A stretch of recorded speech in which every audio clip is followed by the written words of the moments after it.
So fairness and equality. Is it different? It's different. Yeah, it's different. It's fair, but it's not equal. But it's not, I know. It's a different type of fairness. So fairness gets to be complicated, yeah. We love this when we see it.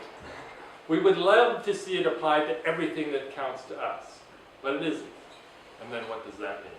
Which takes us over to the negatives.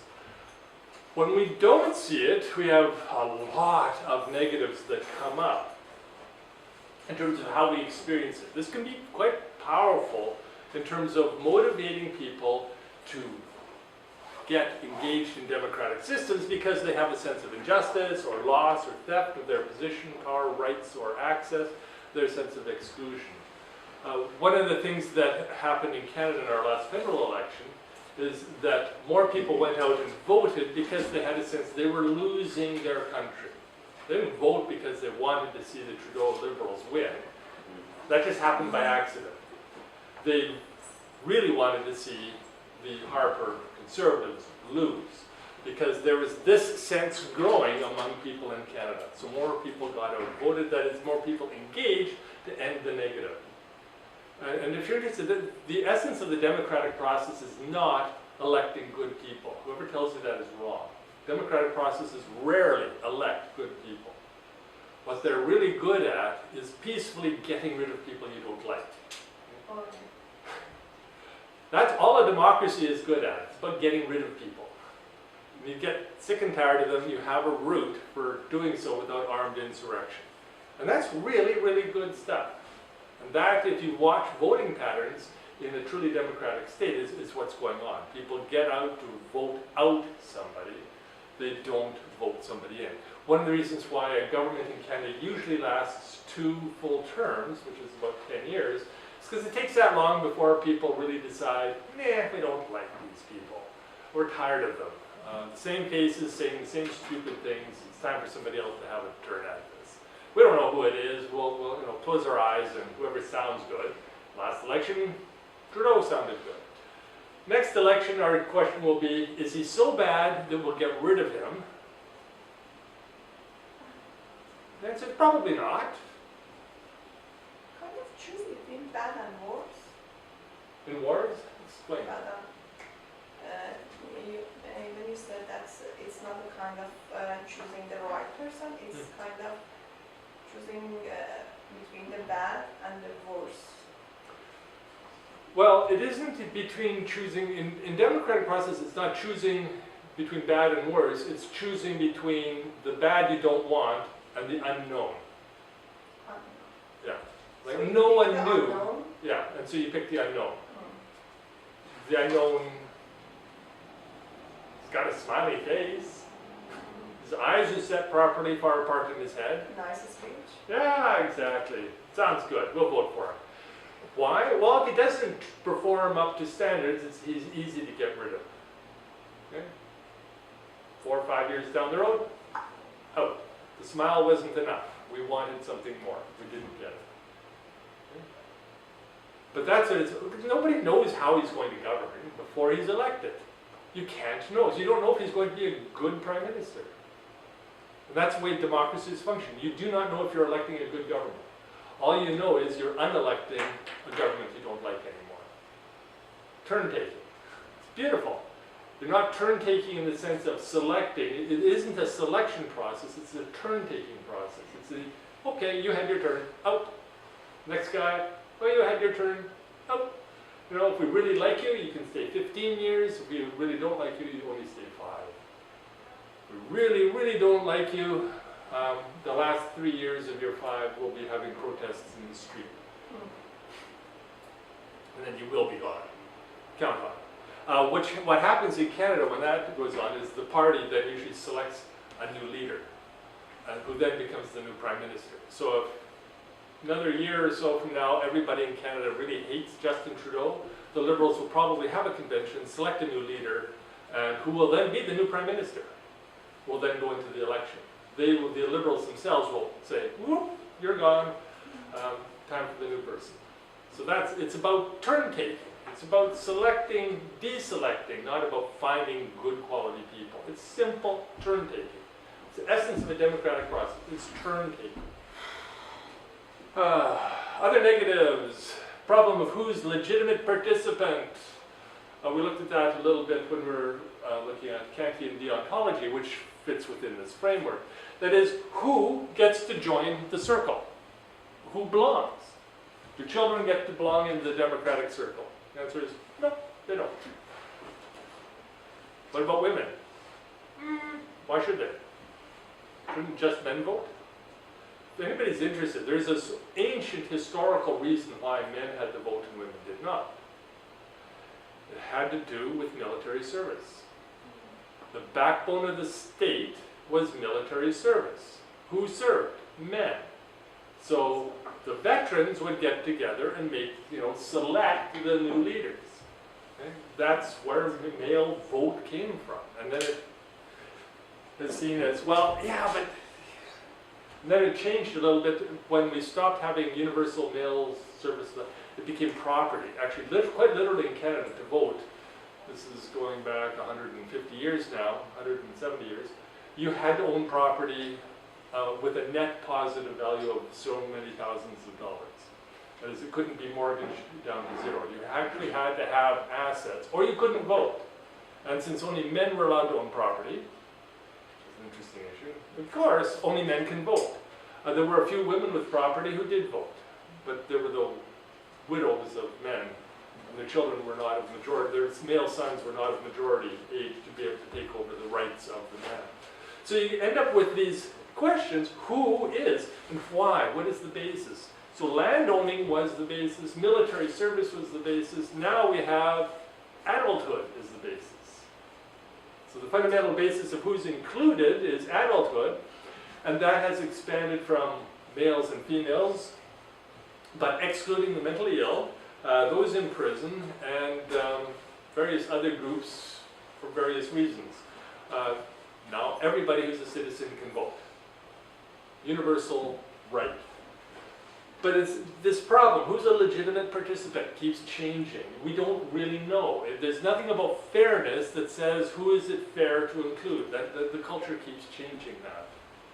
Should children vote? There are people who argue that children should be allowed to vote, that their decisions would be at least as useful and as interesting as any adult's vote. Actually, children are pretty good at selecting who's going to win. If you're interested, though, their criteria is who's got the best chin, whose eyes are far enough apart, who's tall.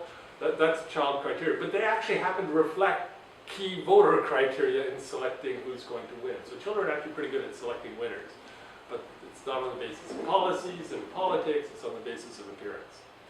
Yeah, that's the way a lot of people seem to vote. Their kids are pretty good at predicting who's going to vote, who's going to win. There's also the problem of defining fairness.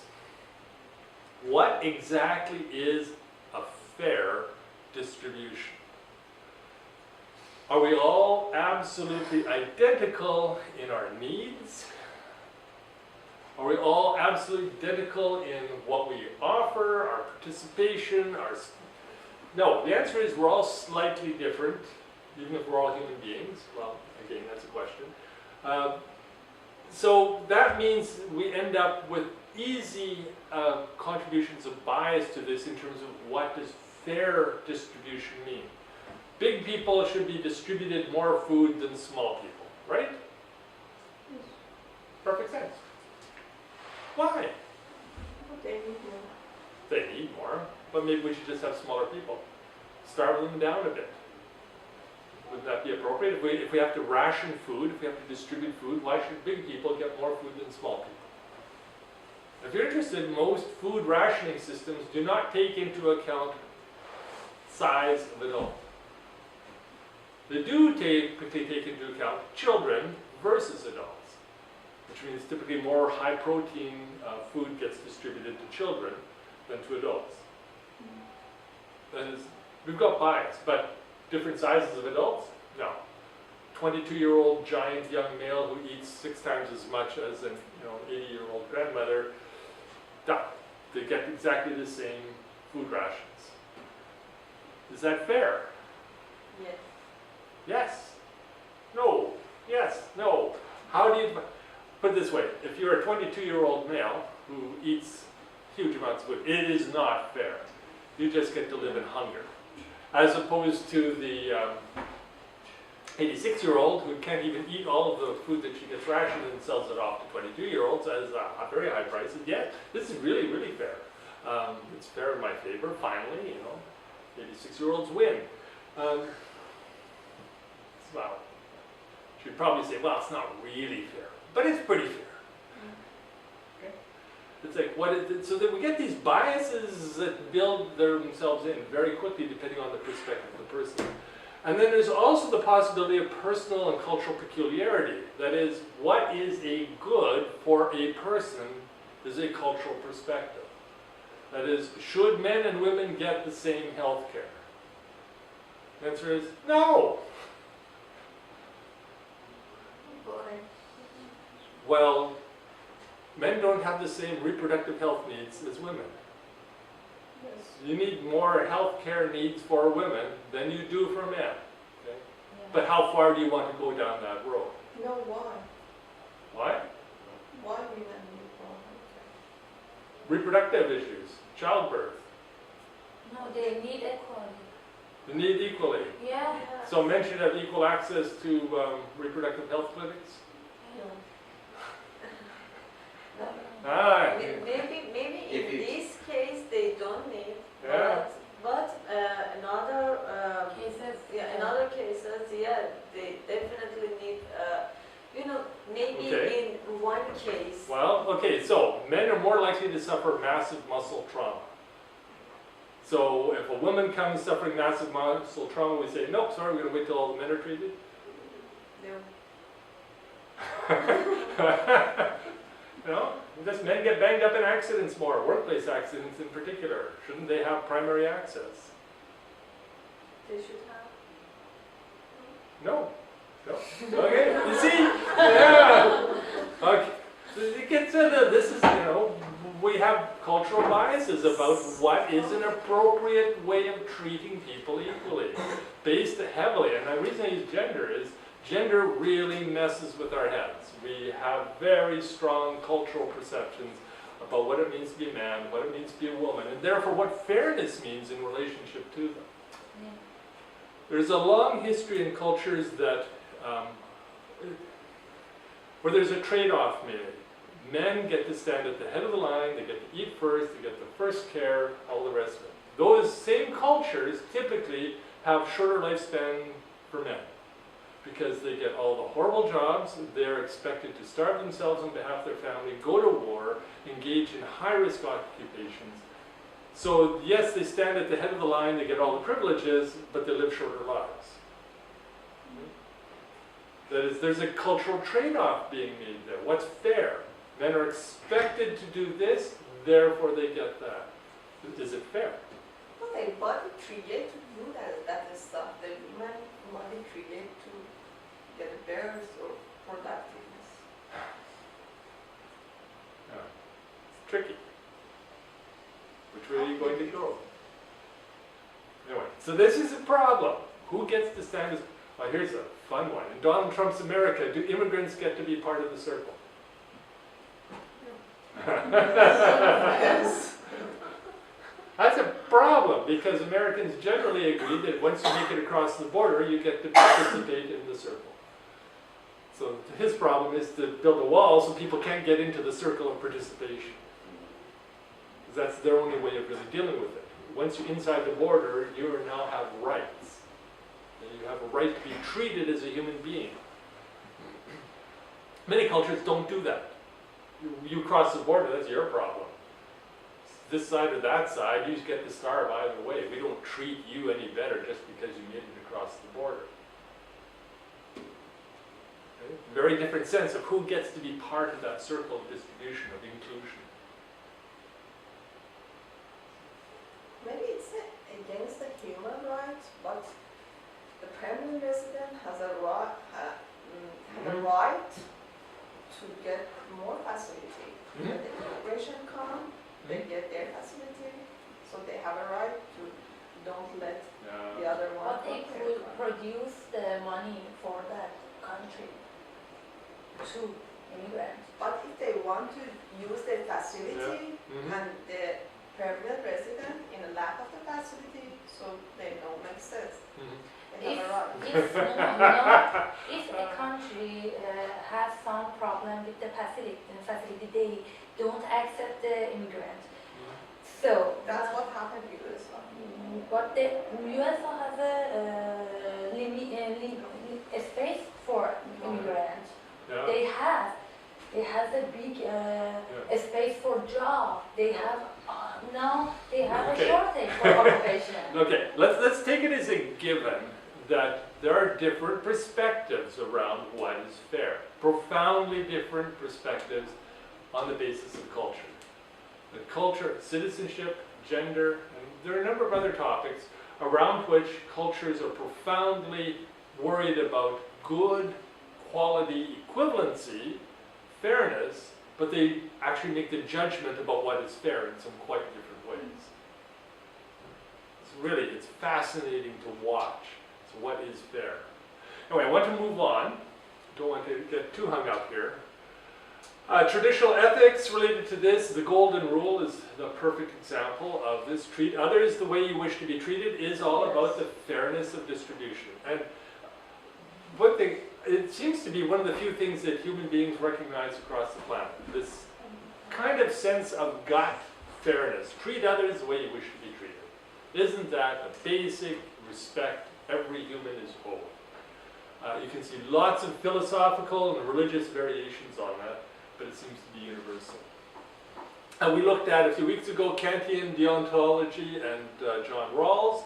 So this is a very philosophically refined version. It actually includes more things than just this sense of radial distribution, but this is at the core. This sense of distributive justice from a position of blindness. Really, that is, everybody is equal in terms of their access to the society, to its rules, to its possibilities, to its options. Rawls is, I think, just superb at identifying. You may be here at the center doing the distributing, and Rawls says, but you have to distribute as if you were here. The only way you can be allowed to stand there in the position of power is if you act as if you're over there. So you can be a judge and distribute law as long as you do it in such a way that you would feel fairly treated if you were somebody who came before the court. You can be a politician and stand here and make law as long as you respect that you will be subject to those same laws in an equivalent fashion. And this is the fundamental principle of liberal democracy. It's extraordinarily powerful. But it's this position of you may be here in power, but you have to act as if you're out there. Very fascinating stuff. So we've also talked about the philosophy behind human rights is completely based on this understanding all human beings are equally human in relationship to each other. That's that sense of radial distribution. And a right, therefore, is something everybody is owed by virtue of simply being a human being. The problem being, of course, what is a human right? It's not something human beings agree about. That would be nice. Just go look up the United Nations Declaration of Universal Human Rights and ask yourself what rights are there that you don't think should be there, and what rights shouldn't be there that are not there. And then what culture came up with that. If you're interested, Canadians contributed heavily to the development of the United Nations Declaration of Universal Human Rights. We were really heavily involved with the United Nations in developing it back in the 1950s and 60s. So if you look at that, that's a lot of Canada in that Universal Declaration. How much of that does it reflect what you see around you, and might you want to see changes? The other thing to look at then is the Canadian Charter of Rights of Value, whatever, human rights and values, but the Charter of Rights and Freedoms. If you look at the Canadian Charter of Rights and Freedoms, again, you see that it reflects a certain perspective in this, but it's also trying to make sense of history as well, because our history is not fair. So how do you respond to an unfair history by making a system of rights for people that is fair? I mean, some people are not equal. They've got different access within the framework of the system. Why? Well, it's because the way history works its way out and the way we need to deal with history. Liberal democracy is very much part of this.